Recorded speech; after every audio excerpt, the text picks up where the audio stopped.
the apocalypse in California. Bro, real life apocalypse in California. গত এক সপ্তাহ নিয়ন্ত্রণে আসেনি যুক্তরাষ্ট্রের লস অ্যাঞ্জেলেসের ভয়াবহ দাবানল। বরং বাতাসের গতিবেগ বাড়তে থাকায় আগুন আরও ছড়িয়ে পড়ার আশঙ্কা তৈরি হয়েছে। এ অবস্থায় প্রাণ বাঁচাতে বাড়িঘর ও ব্যবসা প্রতিষ্ঠান ছেড়ে পালাচ্ছেন আক্রান্ত এলাকার বাসিন্দারা। আর এই সুযোগ কাজে লাগিয়ে অনেকেই ব্যস্ত হয়ে পড়েছেন চুরি ও লুটপাটে। দাবানলে পুড়তে থাকা এলাকায় চুরি ও লুটপাট চালানোর ঘটনায় নতুন করে আরও 10 জনকে আটক করা হয়েছে।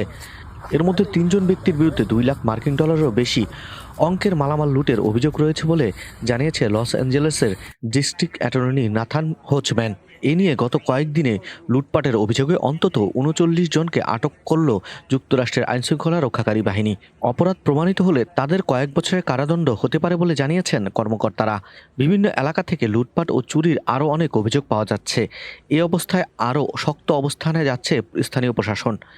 আক্রান্ত এলাকা থেকে জনসাধারণকে সরে যাওয়ার আহ্বান জানিয়ে আগেই জরুরি অবস্থা জারি করা হয়েছে, যা কঠোরভাবে বাস্তবায়ন করা হচ্ছে বলে জানিয়েছেন প্রশাসনের কর্মকর্তারা। কেউ কারফিউ ভাঙলে তাকে 1000 মার্কিন ডলার জরিমানা করা হবে বলে জানিয়েছে তারা। লস অ্যাঞ্জেলেসের দাবানলে আক্রান্ত এলাকায় লুটপাট চালাতে অনেকে ছদ্মবেশের আশ্রয় নিচ্ছেন বলে জানিয়েছে পুলিশ।